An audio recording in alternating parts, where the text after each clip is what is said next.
Alright, so I want to try and give you guys just a better look at what I mean by the fans are beating up the plants, and so I'm turning them down.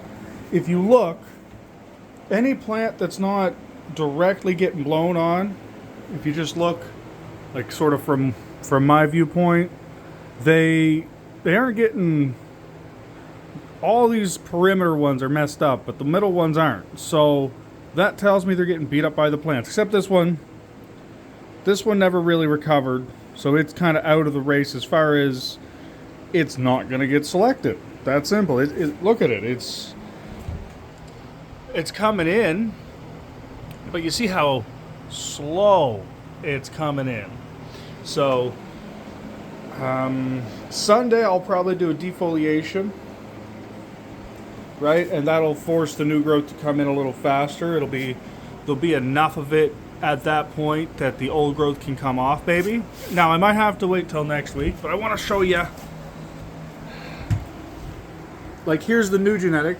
It's getting blown on by that fan, and when that one's on, if we look underneath, you know, the leaves aren't twisted or messed up or anything, but up on top, where the air directly comes in, they're coming in like that, and they look terrible. Now this is that triple threat, mutated Slamanku, and here this one's a little bit further from the direct fan, and it looks a lot better. And again, there's nothing wrong with the undergrowth that's coming in. This one here, again, directly against the fan right here, and then down here not, right? Now there's another fan right here blowing this way, so it comes in from here, and then it gets blown a little bit this way as well. So this one's getting beat up pretty bad from multiple angles, but that lower growth doesn't show the same signs of stress. So I really do think it's just air stress, basically just blowing too much air. Now, last night I turned the fans down one level. That one is going to stay on the one level lower. This one's going to go down another level, and hopefully that's still enough airflow for the room.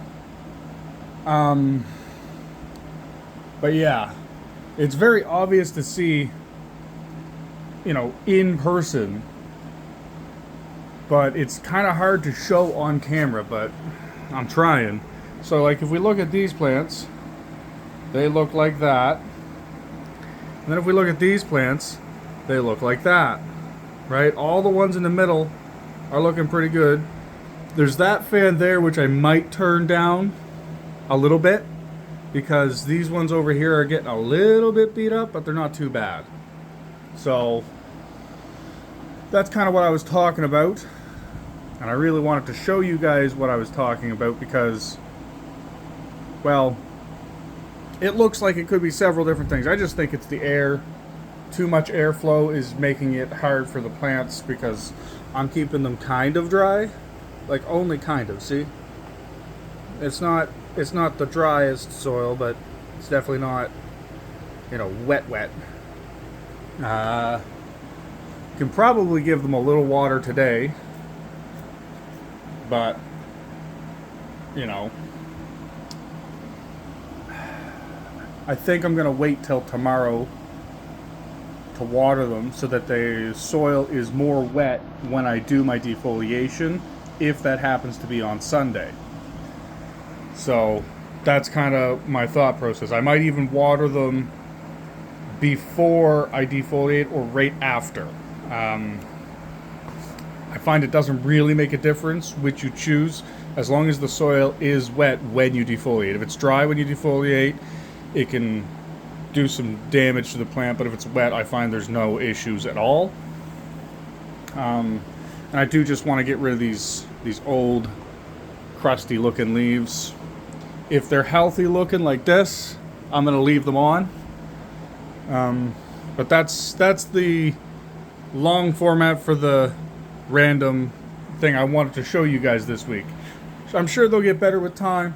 Alright, have a good one.